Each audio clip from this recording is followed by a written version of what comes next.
Assalamualaikum warahmatullahi wabarakatuh. Eh, di sini saya Gibran Novita Dharma dengan NPM 23510111001 yang akan membahas jawaban dari soal UTS kuantitatif bisnis. Yang soal pertama itu analisis jaringan dan yang kedua itu analisis transportasi. Oke, langsung saja pada jawabannya. Itu 1A untuk menggambar jaringan. Seperti yang udah ada di sini ya, kita bisa lihat dari AB, AC, BC, BD, CD, CE, DE. Itu kita bisa gambarin seperti ini. AB, AC. Lalu B ke C, lalu B ke D. Lalu C ke D, lalu C ke E. Lalu yang terakhir itu D ke E.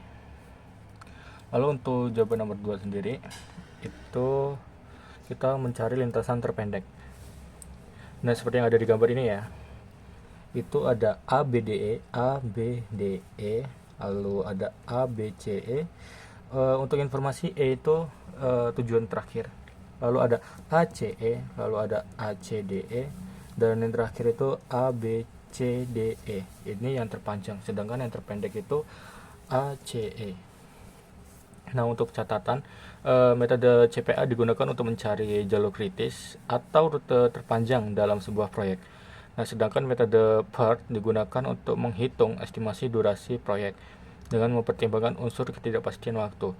Nah, dalam metode PERT diperlukan 3 komponen, yaitu waktu optimis, waktu paling mungkin, dan waktu pesimis. Nah, karena data tersebut tidak tersedia ya pada soal, maka metode PERT tidak dapat diterapkan. Begitu juga dengan CPA.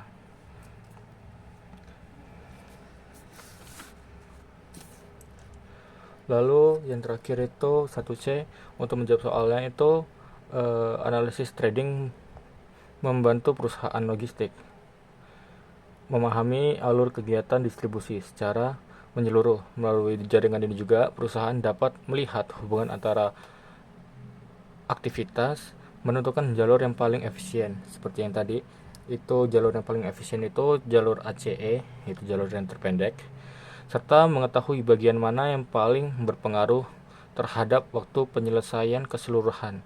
Nah, jadi dengan demikian analisis jaringan itu memudahkan manajemen dalam merencanakan jadwal, lalu mengatur sumber daya, dan mengurangi risiko keterlambatan maupun pemborosan biaya dalam proses distribusinya. Oke, selanjutnya kita membahas soal nomor 2A, NWC dan FAM. Nah, untuk NWC sendiri seperti yang kita udah tahu ya, kita ngitungnya dari pojok kiri atas, yaitu di sini. Kita juga harus perhatiin demand sama supply-nya, lebih kecil mana. Karena di sini lebih kecil demand, yaitu 15 daripada supply, yaitu 20. Kita ambil si demand. Kita tulis di sini dan kita bisa coret karena nilainya sudah habis. Lalu di sini 20 dikurang 15 hasilnya 5. Otomatis kotak pojok kiri atasnya ada di sini. Nah, lebih kecil mana? 5 sama 30. Lebih kecil 5. Jadi ini bisa dicoret habis. Lalu 30 dikurang 5 jadi 25. Nah, kotaknya jadi kayak gini nih. Nah, 25 sama 30 lebih kecil mana? Lebih kecil 25. Tulis di sini. Ini bisa dihapus karena udah habis nilainya. Nah, ini 30 dikurang 25, hasilnya 5. Kotaknya jadi kayak gini. Lebih kecil mana? 5 sama 25. Tentunya 5. Jadi ini bisa dicoret habis. Ini 25 dikurang 5 jadinya 20. Lalu lebih kecil mana? 20 dengan 25. Lebih kecil 20. Jadi ini dicoret habis. Ini sisa 5. 20 kurang 25 jadi sisa 5. 5 sama 20 lebih kecil mana? Lebih kecil 5. Jadi kita tulis di sini 5. Ini habis nilainya. Sisanya 2 ini. Jadi kita bisa isi aja sisanya. 5 kurang 20 hasilnya berapa? 15. Di sini 6. Selesai. Nah, kita udah dapat nilainya 15, 5, 25, 5, 20, 5, 15, 6. Nah, kita kaliin sama yang ada di kotak kecil ini, yang 15 kali 4, 5 kali 6, dan seterusnya, dan hasilnya itu 420.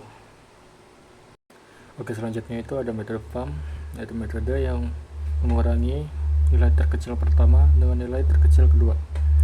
Nah, di sini di P1 itu nilai terkecil yang ada di dalam kotak ini ya. Di dalam kotak ini itu 0 sama 4. Jadi 0 dikurang 4, 4. Kita lakuin di semuanya. 0 dikurang 3, 3, 0 dikurang 4, 4, 0 dikurang 4, 4. Begitu juga di gudang 1, 2, 3, 4 dummy. Nah, kita dapat nih nilainya. Ini ya nilainya. Nah, kita tentuin mana yang paling besar. Di sini yang paling besar itu 4. Nah, di sini ada 3 nih, 4-nya. Kita bisa pilih salah satu. Mau yang mana aja bebas. Di sini saya milihnya yang ini. Nah, setelah kita udah nentuin, kita pilih barisnya itu. Kotaknya ini yang paling kecil mana? Yang nilainya paling kecil ya. Ini ada 0, 6, 7, 5, 4. Nah, yang paling kecil 0 ya. Nah, setelah kita udah nentuin mana yang paling kecil, kita juga nentuin lebih kecil mana antara demand sama supply-nya. Di sini 6 sama 15 ya. Tentu lebih kecil 6. Jadi kita bisa coret ini. Kita nggak perlu cari ini lagi. Dan ya, nggak perlu cari. Lanjut di pengulangan kedua, karena dummy-nya udah dicoret, jadi 4 dikurang 4, 0, 3 dikurang 5, 2, 4 dikurang 5, 1, 4 dikurang 5, 1. Itu juga kita lakuin dikurang 1, 2, 3, 4 dummy-nya.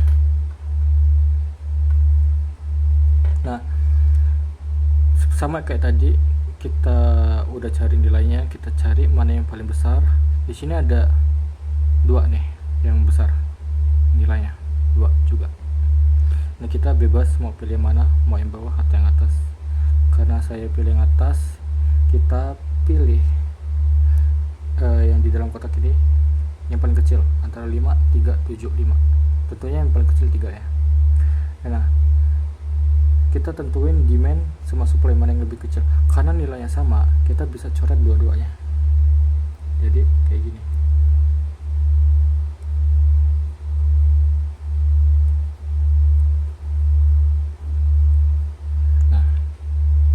Oke, lanjut di pengulangan ketiga itu 4 dikurang 4, 0.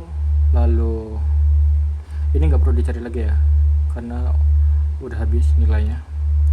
Ini ada 5 dikurang 6, 1. Lalu 4 dikurang 6, 2. Kita lakuin hal yang sama di gudang 1, 2, 3, 4. Nah, di pengulangan ketiga ini kita nemuin ada 3 nilai terbesar. Ada ini, ada 3 ya. 2. Nih, 2-nya ada 3. Kita pilih salah satu, mau yang mana bebas. Di sini saya milih yang ini. Nah, yang paling kecil tadi mana? Antara 6, 7 sama 4. Yang paling kecil 4. Nah, di sini demand sama supply-nya lagi-lagi sama. Jadi kita bisa coret dua-duanya sekaligus.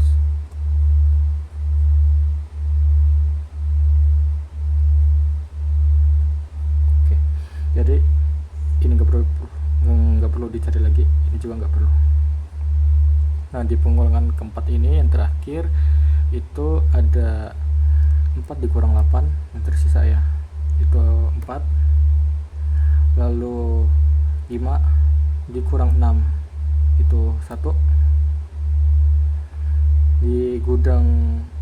Di daftar gudang ini yang tersisa cuma ini 3 dikurang 5 dikurang 8 itu 3. Lalu 4 dikurang 6 itu 2. Nah, yang terbesar mana? 4 ini. Nah, kita antara 2 ini mana yang lebih kecil? Itu 20 ya. Jadi udah 20 coret habis. Udah habis semua. Kalau udah habis semua, itu kita tinggal sama kayak si NVC tadi, ini dikali di kotak atas, yang ini dikali di kotak atas, hasilnya kayak gini. 20 dikali 4, 80, 30 kali 3, 90, 25 kali 5, 125, 15 kali 4, 60, 6 kali 0, 0. Hasilnya berapa? 355. Finally, selesai.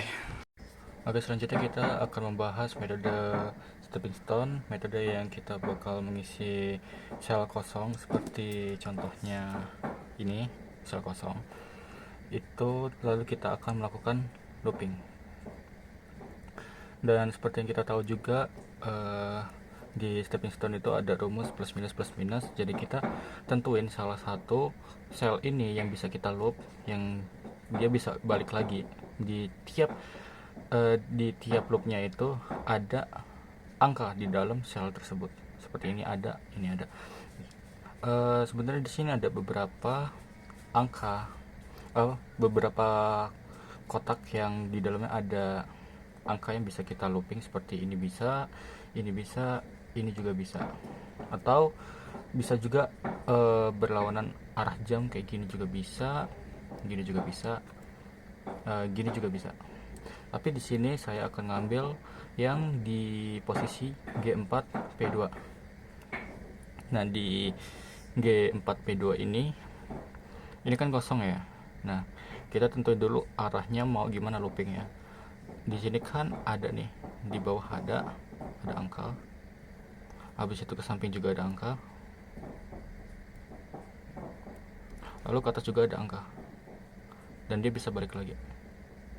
Berarti ini valid looping ini. Nah, untuk nentuin angka yang bakal ada di dalam kolom G4P2 ini, kita harus cari negatif yang paling mendekati 0. Di sini ada dua nih, yang negatif ini sama ini.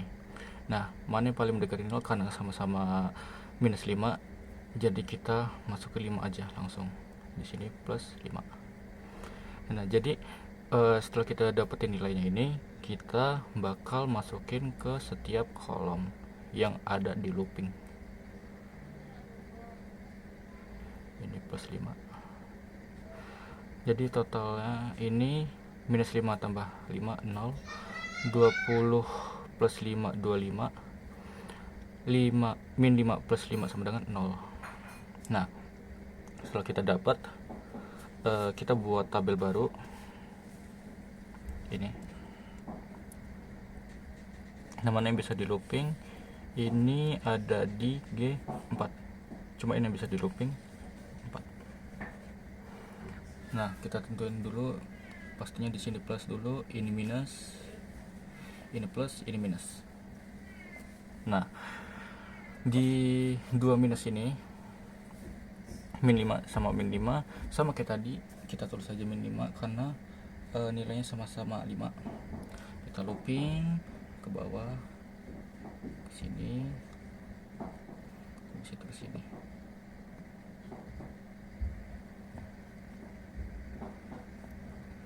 Nah, dia bisa balik lagi. Nah, kita seperti kayak tadi tambahin 5.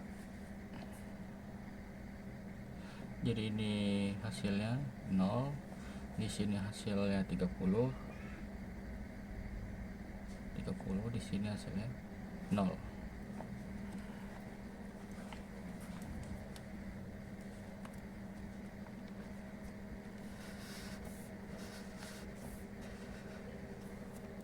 Oke, selanjutnya di sini mana yang bisa di loop, itu ada di sini. Dia bisa keempat, bisa di looping dia ke sini, ke sini, ke sini. Balik lagi bisa. Jadi kita tulis dulu di sini plus, ini minus, ini plus, ini minus. Nah, di antara min 2 ini sama kayak tadi kasusnya, sama-sama angkanya sama. Jadi kita tulis saja 15 di sini. Di sini karena kita sudah dapat 15, kita tulis di sini 15. Di sini 15 dan di sini 15. Hasilnya 15, ini hasilnya 0, ini hasilnya 20, dan di sini hasilnya 0.